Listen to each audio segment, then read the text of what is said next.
Hey everybody, I am at Greystone Woods disc golf course in New Jersey. I have never been here before. It looks gorgeous. To be honest with you, it looks a little abandoned. I had to park across the street. It was kind of difficult to find.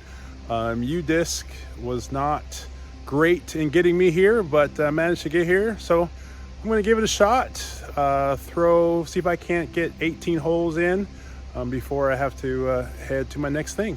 I hope everybody's doing great. I'll talk to you later. If I do get lost out here, stay alive no matter what occurs. I will find you. No matter how long it takes, no matter how far. I will find you. or get kidnapped, tell my wife and kids that I love them, and hopefully someone will find this video and avenge me. Hey everybody, I've got horrible lighting, but and I actually don't know if this is going to work, but like I said, I'm at Greystone Woods. It's beautiful in the area where we're at, kind of near, I know we're staying in Morristown, so that's the nearest place. I've got my little tiny tripod. We'll see if this works for today. But we are at basket number 1, 282 feet, like through a tunnel in the woods. I've only brought 3 discs, so I do want to give away my matte disc stag disc, and so let's see if we can shoot under par. And depending on how things go, I may stop filming because it's very woodsy. I don't have a great tripod, and I don't really know where I am, so we'll see how it goes. But let's start off with this first one. I brought my PA2, brought my F2, and my M4. So we'll see if these are the correct discs for this course. We're going to go with my M4.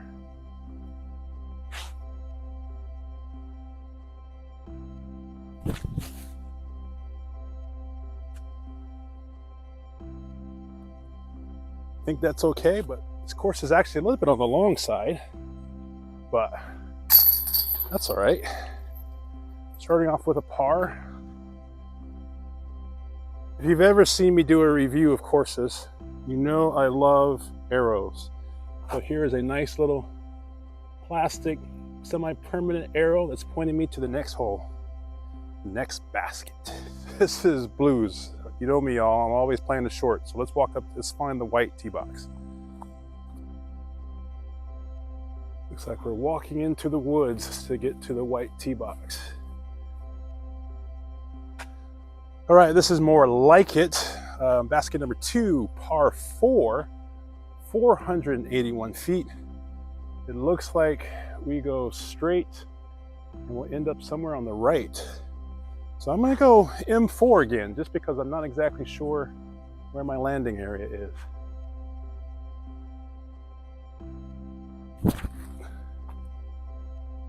Hit that tree, oh well. So I legit don't know where the basket is. So let's try M4 again.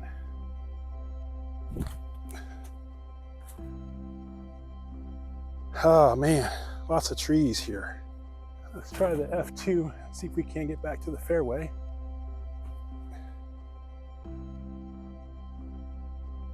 And hopefully we will have a look at the basket from there.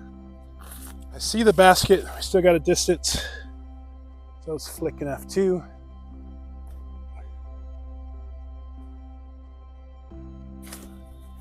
I think I'm going to stop filming after this basket because it's, 1, I don't like my tripod, and 2, the terrain without my good tripod is just very difficult, and 3, I just don't know where the baskets are. So this is the downside of playing a course that you've never played before, and so where you want your landing zones to be. So I'm putting for bogey.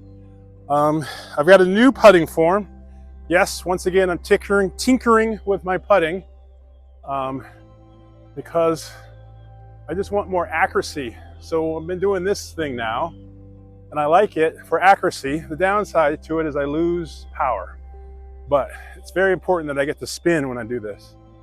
So let's see if we can make this putt, which I think is a circle 2.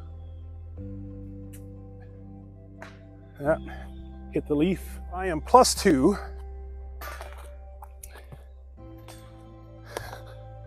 So I will see if there's birdies to be had. I will check in on a future hole.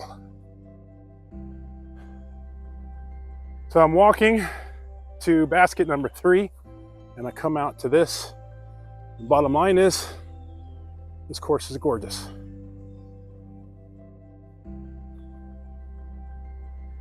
Basket 3 from the blues looks like going uphill back into the woods.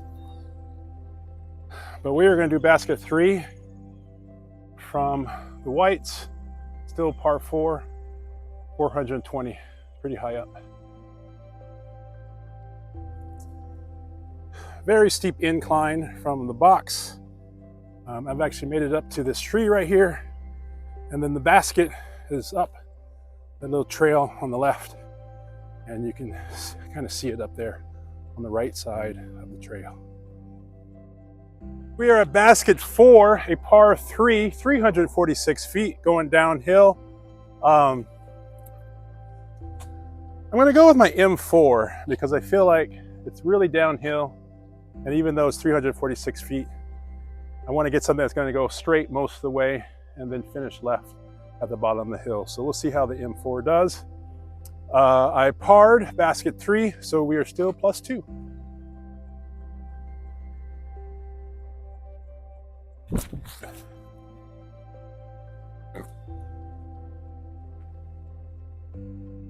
I hit a late tree, but that's all right. I hit that tree, so I needed it to fade before that tree towards the basket. So, and we got a steep hill. Let's see if we can't lay the sucker up. That should be all right.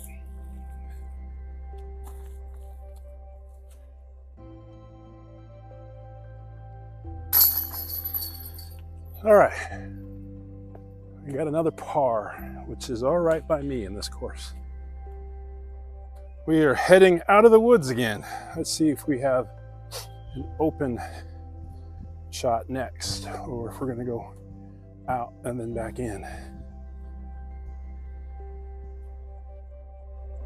Okay, my first knock on the course. I definitely had to use U-disc to find my way to basket number 6. It was not obvious how to get from 5 to 6. I've said it before, I will say it again, it's a beautiful course. This is just to the right of the white tee pad for number 6. And so number 6, it's a par 3, 250 feet, and it looks like the basket is to the right. So we'll try our M4.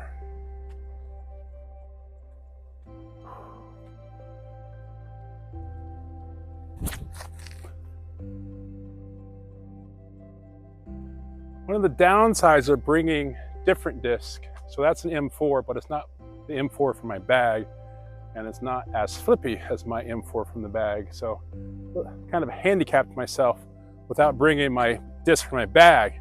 But the reason why I didn't bring the disc for my bag is I love my disc for my bag, and I always have a fear that if I'm out of town and I lose a disc, there's no way to get it back. So truth be told, the real disc I would have used in the situation would have been my PA5.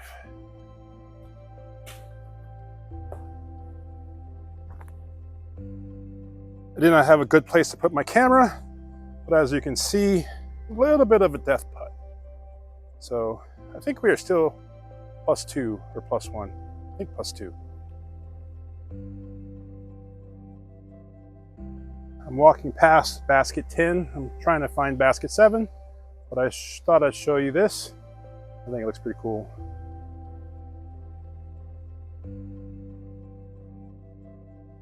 I had to pull out U-disc again because as I was checking out basket 10, I kept walking, and I think I missed this sign saying go left, which I believe should say basket number 7, because this is how we get to the white tee pad of basket 7.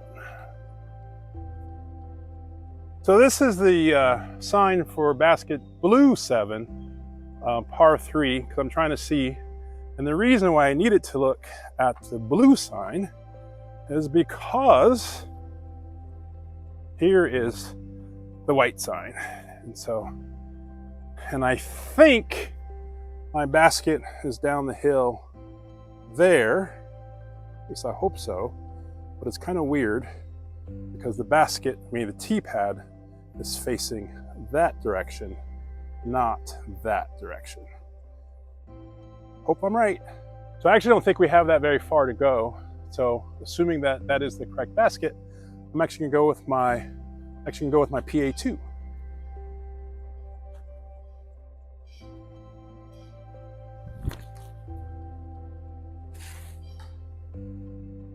I got a very lucky kick from a tree. You can see on this number 7, you do not want to go long. And like I said, I got a very lucky kick from a tree. So we'll see if we can't make this for our first bird. First bird of the day. Basket number 8, par 3. It's either 199 or 206 feet, depending on whether it's in the A or B position. And I have no idea how you know which position it's in. I cannot see the basket from here. I do know that the creek is behind it, so I'm assuming I don't want to go long. Actually, it's kind of weird. If it's in the A position, it's on this side of the creek. If it's in the B position, it's on the right side of the creek. The B position would be almost impossible. Well, actually, no, it would not be impossible. You would definitely have to do a forehand and get it over the creek. So let's just see if we can't hit a gap with my PA2 and see where we end up.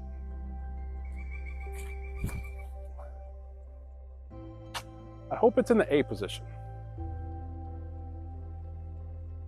So as you can see, both baskets are here. So there's the A basket, which is what I threw to. And then the B basket is on the other side of the creek, right there. So the question is, do you just choose which basket you want to play at? Or is there rules behind it? And that I don't know. So birdie number 2 is in the basket. I looked it up on UDisc, and basket 8, according to UDisc, should have been in the blue. I should have went for the blue basket. But since I chose the yellow basket beforehand and did not know if the blue basket would exist, I am keeping my birdie. And if you don't like it, you can fight me. But don't at me. So right now we are walking back to where we started. This is where I did my little brief intro. Beautiful little lake/pond. And we are walking to basket 9. And so, or tee pad 9. And so we'll see what that looks like. So here's the blue tee pad, and it looks like it is over water. The crazy thing is, where are you throwing that sucker? I mean, you got to get it out there, because if you go early, you're in that nasty bushes to the left, and you have definitely got to make it to where that road is if you want any shots at making this. Pretty cool. If I lived here, I would do this one, but since I have limited disc, I'm not going to do it because I don't want to lose one today. Well, look at that. This is a cool, so instead of going blue over the water over here, you have a short white, but you have a tunnel shot. That's cool. So we have 2 baskets, an A and a B. This time I'm going to go for the blue basket, just straight ahead through the tunnel.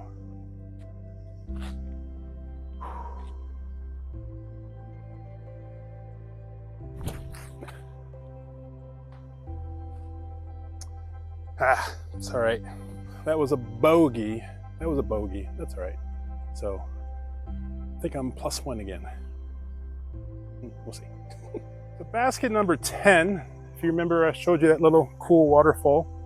And so it looks like we are throwing over the creek and to the basket, which I can't see from here. but I do remember it's out there. And again, we got a little bit more of the lake on my left. Very nice. I think I'm gonna go with my PA2, see if I can get some height on it, maybe a little bit of turn. Try to give you a little bit of the look of the bridge. And then a little creek back there. And then there's my disc because I hit a tree, but we'll see if we can make a circle 2 putt for the basket. I did not make my circle 2 for birdie, but did a nice little tap in for par. I'm a little winded. There's a lot of walking on this course. But like I said, it's just plain gorgeous, and I love it. Now we're going on a little bit of a trek to find pad number 11. So this time I ran into someone to find basket 11, and it was a trek. So you're definitely gonna want to use U-disc if you're coming here for the first time.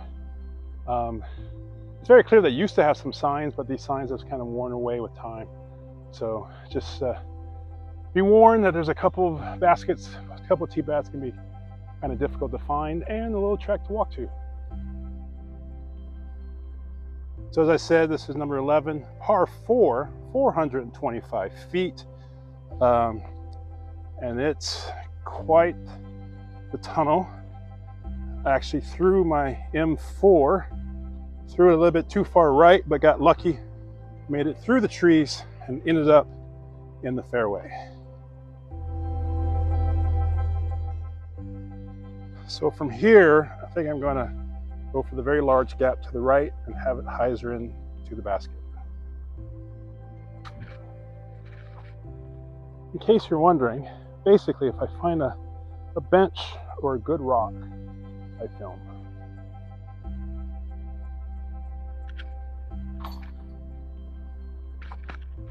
I think that's a birdie.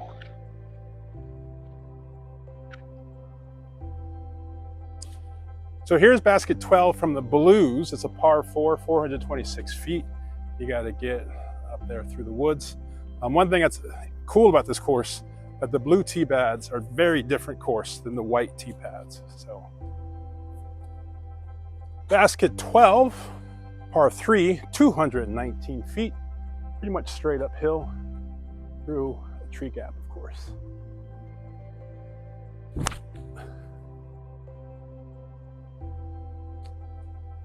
I think that'll be okay. The other positive thing I'll say about this course, it's a very nice mix of par 4s, par 3s, makeable birdies, very challenging birdies, and baskets that you're definitely going for par, unless you just have that sort of pro distance and aim.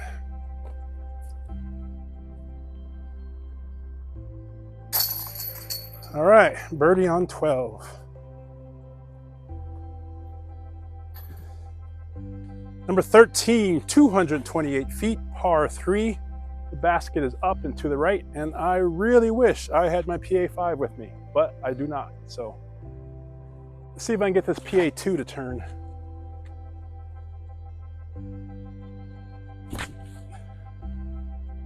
Damn it. I was unable to capitalize on that very short basket, but we did get a par. We are at basket 14, 489 feet, a par 4. Looks like we got to go straight and then to the left and then to the right. So I'm going to try my F2.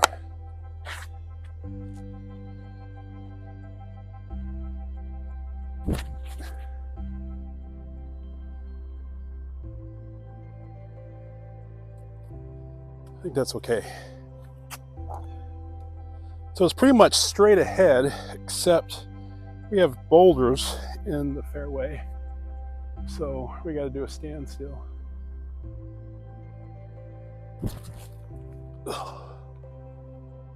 Whew. Almost twisted my knee. My foot got caught on the rock, but I think it was a good throw. In case you want to see what we're working with, this is the quote-unquote fairway for this basket. So, pretty wild, huh? So here's where my second shot landed. And there's the basket. And I will show you what awaits a poorly thrown putt from circle 2. And that is this bubbling brook, which is gorgeous, by the way.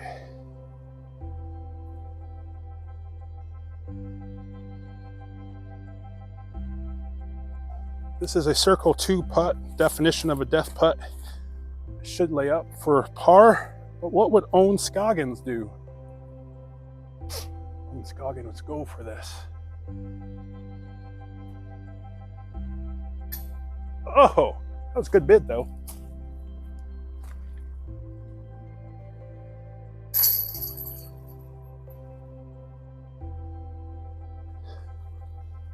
For all you disc golf rule nerds. Nerd! I didn't make the putt for birdie. I made the putt for par. It went over the little cliffside and landed on the dry side of the cliff. It was not wet at all. Is that OB or is that not OB? Or does it matter whether or not the TD marks it with a white string or paint? Let me know in the comments what your ruling would be. Doesn't change my ruling. My ruling was it was a par. Basket 15, 235 feet. And once again, we are playing over a creek and it is blind.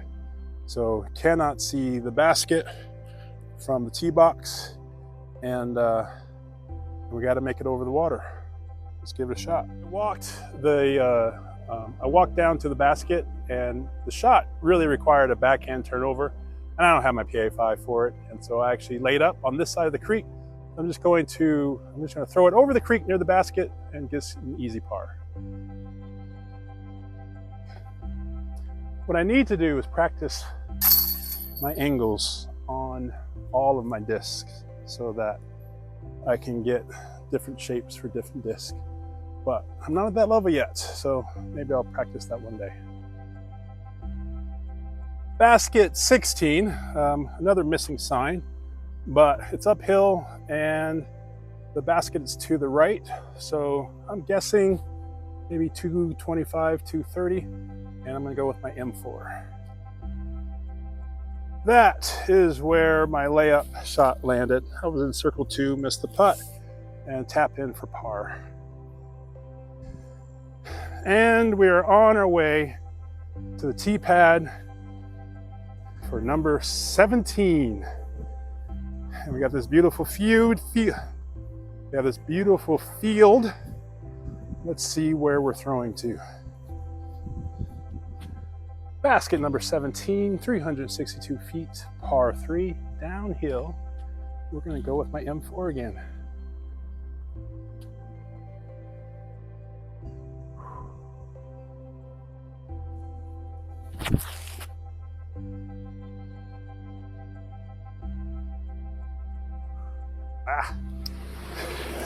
My M4 turned over and went to the right into the bushes by a big tree. So I should have gone with my PA2, but what are you gonna do?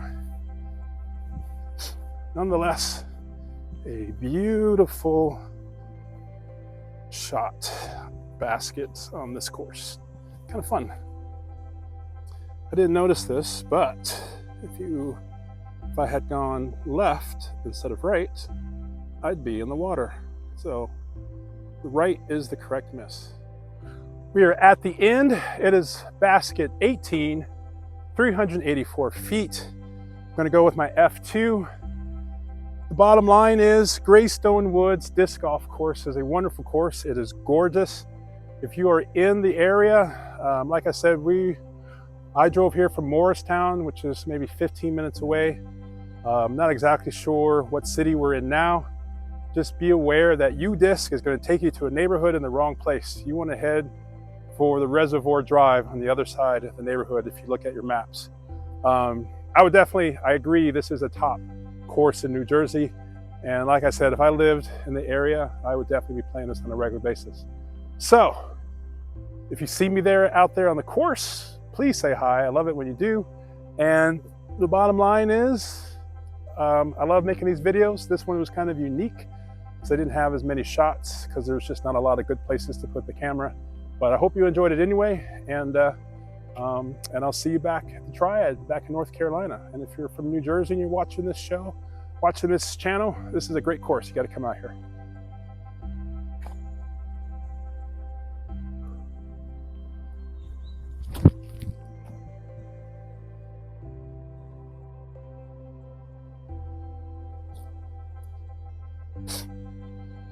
So I parred 18. I'm pretty sure that I completed the challenge. At least I think I did. So if I did complete the challenge, feel free to go to my Instagram account. I want you to do it different this time. My Instagram account, and say, I would love that stag. And then I will draw randomly from those that are subscribed and comment on my Instagram. And I will announce the next video who won the stag. Or I'll just make a comment to the person that won a stag and announce that a winner has been announced. Anyway, don't forget to like and subscribe. And thanks for watching. I really do appreciate you checking me out here while I visit New Jersey at, I think, Greystone Woods. Check it out.